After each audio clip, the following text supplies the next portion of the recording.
እሙሽዬና ጋሽዬ ተገናኙ። ብሩኬ አልፈልግም እምቢ አለ። እውነት ነው ወይስ ውሸት ነው? የብዙዎቻችሁ ጥያቄ ሆኗል። ምን ተፈጥሮ ይሆን እያላችሁ ነበረ። ዛሬ እነግራችኋለሁ። ትናንትና ሰላም ሆነው እንደሚመጡ ነግራችሁ ነበረ። እኔ ከውስጥ ታልሰማ ምንም ነገር አልነግራችሁም ማለት ነው እና ስለሰማው ነገሮችን ነው የምነግራችሁ ማለት ነው። እና ስለዚህ ይህን ቪዲዮ ላይክ፣ ሼር፣ ሰብስክራይብ በማድረግ ቤተሰብ ይሁኑ። ቪዲዮውን ግን እስከ መጨረሻው ድረስ አዳምጡት ማለት ነው። ካታዳምጡ ዝም ብላችሁ እንትን እንዳትሉ ማለት ነው።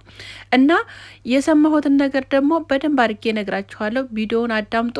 እንዲሁም ደግሞ የተነገርኩትንም ነገር ትንሽ ቀንጨብ አድርጌ አስገባላችኋለሁኝ እዚህ ጋር ሪከርዱን ማለት ነው። ሰላም ጤና ይስጥልኝ ውድና የተከበራችሁ ውድ ተመልካቾች እንደምናላችሁ፣ ሁላችሁንም ሰላም ብያለሁ። ሰላማችሁ ብዝት ይበልኝ የኔ ውድ እህቶች፣ የኔ እንቁዎች ማለት ነው። ሰብስክራይብ የምታደርጉኝ እጅግ አርጌ አመሰግናለሁ። ሼር፣ ላይክ፣ ሰብስክራይብ በማድረግ ቤተሰብ ሁኑኝ አሁንም ማለት ነው። እንግዲህ 9000 እያስገባችሁኝ ነው። ሁላችሁም እያያችሁ ቪዲዮውን ሰብስክራይብ እያደረጋችሁ ላይክ እያደረጋችሁ እስከ መጨረሻው ድረስ ተከታተሉኝ ማለት ነው። ውድ እህቶች የኔ እንቁ እህቶች ማለት ነው። ዛሬም እንግዲህ በአዲስ ቪዲዮ መጥቻለሁ። ይህን ቪዲዮ ላይክ እና ሼር አድርጉት ማለት ነው። ዛሬም ቡራና ሀይሚዬ እንግዲህ ትናንትና የተለቀቀውን ቪዲዮ አይታችኋል። ትናንትና ሰላም ፈጥረው እንደሚመጡ ነገራችሁ ሁላችሁም ደስ ብላችሁ ነበረ። ምክንያቱም እኔ ከውስጥ ስለሰማሁ ነበር ያን ነገር ደግሞ የነገርኳችሁ። ዛሬ ደግሞ እየበለጠ እሙሽዬም እና ጋሽዬ ተገናኝተው ነገሮችን አስተካክለው ማለት ነው ባንድ ሆነው ይመጣሉ ማለት ነው። ዛሬ እንግዲህ ሁላችሁም እንኳን ደስ አላችሁ ማለት እወዳለሁ። ምክንያቱም እኛ የምንፈልገው የብሩክና የሀይሜን አንድነት ነው። ሁላችንም አንድ ሆነው ነው የምንፈልገው። ትናንትና ኮሜንታችሁንም እያዩ ነበር። ብሩኬ ተመለስ እያላችሁ ነበረ። ብሩኬ በቃ ይበቃችኋል፣ ተመለስ፣ እሷ ተመልሳለ እያላችሁ ነው። ብዙዎቻችሁ ደግሞ እሷ ናት ያጠፋችሁ እንደዛ ተንበርክኮት የጠይቃት እምቢ ብላ እንደገና ተዋት ምናምን የምትሉ አላችሁ። ምክንያቱም እነሱ ደግሞ ምንም ቢሆን ምንም የሚቀራሩ ልጆች ስላልሆኑ እንደዛ ባትሉ ጥሩ ነው ብዬ ነው የማስበው አብዛኞቻችሁ ማለት ነው። እና እንግዲህ እሙሽዬና ጋሽዬ ተገናኝተዋል። እሙሽዬና ጋሽዬ የተገናኙበት ምክንያት ምንድን ነው? ጋሽዬ እራሱ እስከሚዞር ድረስ ተናገረ አለ። በቃ ምንም ሊሰሙት አልቻሉም ማለት ነው። ምክንያቱም ከአሁን በፊት የገዛ ልጃቸው ሀይሚዬ ነበረች እምቢ ያለችው ማለት ነው።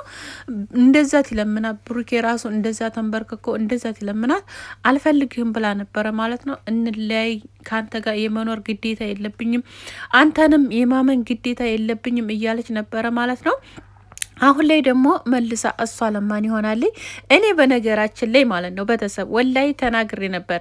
በኋላ ዋጋ ያስከፍልሻል ሀይሚዬ፣ ሰላም አምጪ። ምክንያቱም ባላረጋገሽበት ምክንያት እዚህ ጋር ገብተሽ ነገሮችን እንደዚህ ማድረግሽ ጥሩ አይደለም ብዬ ተናግሬ ያለው ቤተሰብ ወላይ ቪዲዮ ወርዳችሁ ማየት ትችላላችሁና ነግሬያን ነበረ። እውነት ሸር አድርጉላት እና የሆነ በቃ ዋጋ የሚያስከፍለን ነገር አለማድረግ፣ የሆነ መረጋጋት ነገር አለ። እንደገና ደግሞ መረጋጋት ብቻ አይደለም ማሰብ የሚባል ነገር አለ። መተማመን የሚባል ነገር አለ። ያ ነገር ከሌለ በጭራሽ ምንም አይነት ፍቅር ሊኖር አይችልም።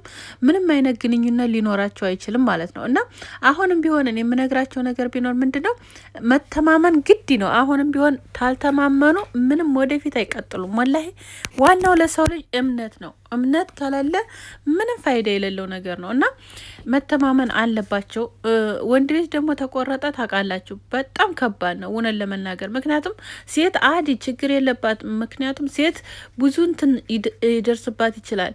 ወንድ ግን ምንም ነገር ችግር አይደርስበትም። በቃ አናፍጧት ይሄዳል። በቃ ሌላ ዋጋ ይሄዳል እና ስለዚህ ይህን ነገር ደግሞ እየወደደችው እያፈቀረችው እሱ እንደዛ እየወደዳት እያፈቀራት እንደዛ እየለመናት ከአንድ 2-3 ጊዜ እንደዛ እየለመናት አልፈልግህም ብላ ገፍታው ሄዳ ነበር ማለት ነው። እና ያው ብሩኬ እናቱን አክባሪ ነው። በነገራችን ላይ ቤተሰብ ያከብራል።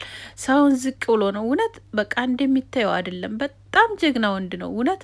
እና ስለዚህ ያን ነገር እንግዲህ ተጠቅማ እንግዲህ ሰላም አወርደዋል ብዬ አስባለሁ። ዛሬ በሰላም ይመጣሉ ማለት ነው። እሙሽዬ ደግሞ ታውቃላችሁ እናቱን እንዴት እንደሚወድ እናቱን እንዴት እንደሚፈራ ካሁን በፊትም ተናግሯል። ተደጋግሞ ነው የተናገረው ማለት ነው ብሩኬ ስለ እናቱ ማለት ነው። እና ስለ እናቱ የሚናገረው ምንድነው? እኔ እናቴን በጣም እፈራለሁ ብሏል። አንደኛ ነገር፣ ሁለተኛ ደግሞ በእኔ ነገር ገብታ ነገሮች እንዲወሳሰቡባት አልፈልግም፣ ምክንያቱም በእኔ እንዲታስብ እንድትጨናነቅ አልፈልግም ብሏል ማለት ነው ካሁን በፊት። እና እንግዲህ ሀይምዬ እውነት ለመናገር አጥፍታለች። አሁን ላይ ጥፋተኛ አይደለችም ምናምን የምትሉ ደግሞ አሽቃባጮች አላቸው። አጥፍታለች፣ በደንብ ነው ያጠፋቸው። እንደዛ ተንበርክኮ ማነው ስሙ ሜዳ ላይ ማለት ነው ይቅርታ ቲታት ይቅርታውን ራሱ መቀበል እንኳን ትችል ነበረ። በቃ ይቅርታ ብላ አቅፎ ምናምን ተነስታ መሄድ ትችል ነበር አይደል? እሷ ግን ይቅርታ እንኳ ታትለው ይቅርታ መቀበል አልችልም ብላ ግፍትራውን ሄደችው እና ስለዚህ ማለት የሆነ የማቋርጡበትን ነገር በቃ አለ የለ ያልሆነ ነገር ተነጋግራችሁ በቃ ምን ልበላችሁ፣ በቃ እንደዚህ ገፍታችሁ ሄዳችሁ እንደገና ለመመለስ ወላይ፣ ለዛውም ብሩኬ በጣም ጥሩ ወንድ ነው። እውነት በጣም ጥሩ አዛኝ ወላይ። ሌላ ቢሆን አይደለም እንደዛ አድርገው እዛ የሆነ ቀለበት ሊያደርግላት ቀለበቷን ሊመልስላት ራሱ እንደዛ አድርጎ ግልብጥብጥ አድርጋው ነው ሄደችው። ግን እናንተ ጀግና ጎበዝ እያላችሁ ነበር በዛ ሰዓት ማለት ነው። ጀግንነት አይደለም ይሄ፣ እውነት አለማሰብና አለማስተዋል ነው። ጀግንነት ምንም አይደለም። እኔ መጀመሪያ ቀለበቱን አውልቃ የሰጠ ቀን ሀይሚ ተመለሽ እያልኩ ነበረ ማለት ነው። ማለት አስታውሊ፣ ወደ ኋላ ማየት አለብሽ። እሱ አልፈልጋትም ልጅቱን፣ እኔ ከአንቺ ጋር ነው መሆን እንፈልገው፣ እራሱ ልጅ እንኳ ቢፈጠር ኖሮ እኔ እሷ ጋር አልኖርም እያለ እንደዛ እየለመናት የዛ ሰዓት እንደዛ አድርጋ አውልቃ ሀይዴ ቀለበቷን ማለት ነው እና ስሜታዊ መሆን አንዳንድ ጊዜ ዋጋ ያስከፍለናል ብዬ አስባለሁ። ማሰብና ማስተዋል የወደፊታችንን ማለት የሚጠቅመንና የማይጠቅመን ደግሞ እኛ እናውቃለን። ብሩኬ ደግሞ ለሀይሜ ምን ያህል እንደሚያስብላት ምን ያህል እንደሚሆንላት ታውቃለች አይደል? እንዲ አይደለም ቤት መጥቶ አሁን በቤት ጥቅም ምናምን ብዙዎቻችሁ እያላችሁ ነው። በቤት ጥቅም አይደለም። እውነት ለመናገር ከፊት ጀምሮ በጣም የሚያስብላት ልጅ ነው። እኛ እናውቃለን በደንብ አድርገን ማለት ነው ግን እሷ ራሱ እሱ ጋር ሆና እንኳ ራሷ አታውቀውም ብዬ ነው የማስበው። እውነት ለመናገር እንደኛ ማለት ነው።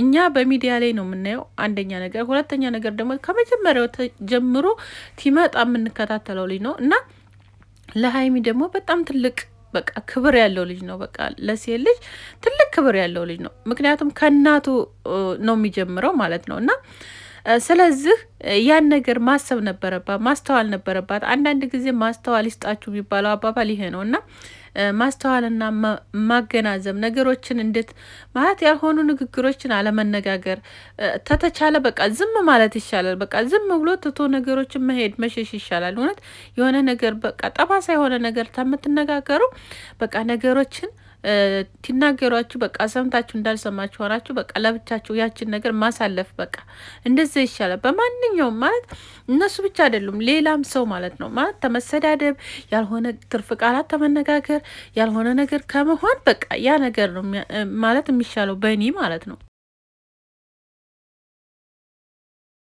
እና አሁን አትግፋኝና አትሄድ እያለች ነው። ግን አሁን ገፍቷ ቢሄድ ምንም አይደለም። ምክንያቱም ለምኗታል፣ ጥግ ድረስ ለምኗታል። እና እኛ በነገራችን ላይ እኔ ሁለቱንም ነው የምወዳቸው ብሩኬንም ገድፌ አይደለም ሀይሜንም ገድፌ አይደለም። ግን የመጀመሪያው ስራዋ በጣም እኔ ራሱ አናዶኛል ማለት ነው። ቤት ራሱ ሙሽዬ የሌለችበት ቤት ውስጥ ሄዳ ልትናገር ነበር የሄደችው የዛ ሰዓት ማለት ነው። ሙሽዬን አጋጣሚ አላገኘቻትም። ግን እሱም ምን ብለው እንደወጣ አይታችኋል፣ ሰምታችኋል ሁላችሁም።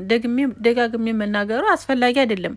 አንተን የማመንና ያለማመን ግዴታ የለብኝም፣ አላምንህም፣ አልፈልግህም ብላ ነው በቃ ረግጣ የወጣችሁ ማለት ነው ሀይዳ ማለት ነው እና ወንድ ልጅ ነው፣ ብዙ ነገር ይሰማዋል እውነት ለመናገር ማለት ነው። እና ምንም ያህል ቢወዳት፣ ምንም ያህል ቢያፈቅራት፣ ምንም ያህል እንትን ቢላት አነጋገርን በቃ ሴቶች ነን አይደል? ሴቶች ደግሞ ብልሃተኞች ነን።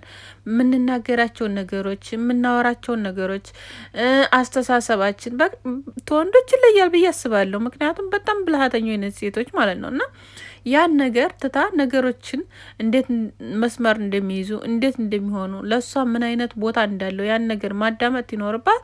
እሷ ሌላ ነገር ተናግራ አሁን ላይ ደግሞ እንደገና ይቅርታ እንደገና ይደብራል እውነት ለመናገር ማለት ነው። ግን እኛ ይቅርታ እንድትደራረጉ ነው የምፈልገው። ቤተሰብ ይህን ትላችሁ ደግሞ ሌላ ነገር እንዳይመስላችሁ፣ ይቅርታ እንዲመላለሱ ፈልጋለሁ። እኔ በጣም ነው የምፈልገው ማለት ነው። ሰላም እንዲያወርዱ ማለት ነው፣ በአንድ እንዲሆኑ ፈልጋለሁ። ግን ነገሮችን ላሆኑ በቃ ለሚቀጥለው ነገር ማሰብ ማስተዋል አለብሽ ብዬ ነው የማስበው። እውነት በቃ አስታውሊ። አስቢ ህፃን ልጅ አይደለች። ምክንያቱም እያደግሽ ነው ምከጁ እንጂ እያነሽ አይደለም ምከጁ። እና ይህን ነገር ማሰብ አለብሽ። ለሁለተኛው ትዳር የተገባችሁ በኋላ ራሱ ብዙ ነገሮች ሊመጡ ይችላሉ። በተለይ በትዳር በጣም ብዙ ከባድ አይታለፉም የሚባሉ ነገሮች ይመጣሉ። እውነት ትዳር ያላችሁ ትዳር የያዛችሁ ሰዎች ታውቁታላችሁ ብዬ አስባለሁኝ። እና እነኛን ነገሮች ደግሞ ተቋቁመሽ የማለፍ ግዴታ አለብሽ። ነገሮችን በማስተዋል ወንድ ልጅ እንደዚህ አገላብጦ ምናምን እንደዚህ አድርገው መያዝ እኔ እንጃ ከስንት አንድ ናቸው። አሁን ላይ እንደዛ ራሱ ተደርገው የሚያዙ ወንዶች ማለት ነው። እና አሁን ላይ በቃ የፈለገውን አድርጎ ረግጦሽ ይሄዳል ትፈልግ ማለት ነው። እና ይህን ነገር አስቢበት ለሚቀጥለው ነገር ማለት ነው። አሁን ላይ ግን ያው ብሩኬ ታውቃላችሁ፣ ቤተሰብ ያከብራል። መጀመሪያ ለቤተሰብ ነው ቦታ የሚሰጠውና ስለዚህ ይቅርታ ተደራርገው በሰላም ዛሬ ይመጣሉ ቤተሰብ ማለት ነው እና ሰላም አወርደው በስነ ስርዓት ይመጣሉ ብዬ አስባለሁ። ዛሬ እንግዲህ የሰማውን ነገር ይሄ ነው። ትናንትና ነገሮችን አስተካክለዋል ብለውኛል ማለት ነው። ይህንን ሰምቻለሁ ማለት ነው። ይህንን ለእናንተ ላድርስላችሁ ብዬ ነው ማለት ነው። እና ውድ ቤተሰቦች እህቶች፣ የኔ ውዶች፣ የኔ ማሮች ማለት ነው ሰብስክራይብ አድርጉ፣ ላይክ አድርጉ። ቪዲዮውን ደግሞ እስከ መጨረሻው ድረስ አይታችሁ ከዛ በኋላ ኮሜንት አስተያየታችሁ መስጠት ያለባችሁ ማለት ነው። እወዳችኋለሁ። ሀገራችንን ሰላም ያድርግልን። ባይ ባይ። መልካም ቀን